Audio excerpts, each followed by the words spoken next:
বাংলাদেশে আজকের ঈদটা একটু ভিন্ন। আমরা আগামীতে এমন একটি বাংলাদেশ প্রত্যাশা করি যেখানে আর রক্তের হুলি খেলা হবে না। আমরা দুঃশাসন এবং দুর্নীতি মুক্ত একটা সমাজ চাচ্ছি। ঈদ অবশ্যই খুশির এবং আনন্দের। আল্লাহ তাআলার পক্ষ থেকে মুহাম্মদুর রাসূলুল্লাহ সাল্লাল্লাহু আলাইহি ওয়াসাল্লামের উম্মতের জন্য দুইটা ঈদ আল্লাহ তাআলা বিশেষভাবে উপহার দিয়েছেন। কিন্তু বাংলাদেশে আজকের ঈদটা একটু ভিন্ন। আমরা অনেকেই স্বস্তির ঈদ যখন উদযাপন করছি তখন বহু ঘরে ঘরে মায়েদের চোখের পানি ঝরছে, এতিম সন্তানদের চোখের পানি ঝরছে, বাবার চোখের পানি ঝরছে, ভাই বোনের চোখের পানি ঝরছে। এই পানিগুলা কেন ঝরছে আমরা সবাই জানি। যারা এ অপকর্ম করেছে আল্লাহ তাদেরকে হেদায়েত দান করুন। তবে এটা ঠিক, যারা খুনের দায়ে খুনি তাদের বিচার অবশ্যই হতে হবে এবং খুনের যে বিচারটা দেখলে ভবিষ্যতে আর কোনো খুনি মানুষের জীবন নিয়ে কোনো সিনেমিনি খেলবে না, সেই রকম বিচার বাংলাদেশের জনগণ দেখতে চায়।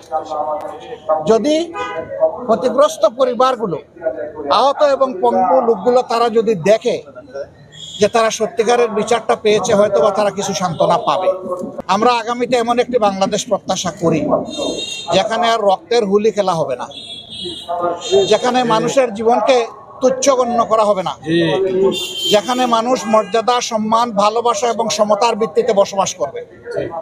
এখানে ধর্ম বিবেচনায় কোনো মানুষকে অপমান করা হবে না এবং তার অধিকার কেড়ে নেওয়া হবে না। একজন নাগরিক হিসাবে সকলের মতো সকলেই সমান অধিকার এখানে ভোগ করবে এবং এটা শুধু আল্লাহর কোরআনের ভিত্তিতেই সম্ভব। আমরা সেই ধরনেরই একটা সমাজের জন্য লড়াই করছি।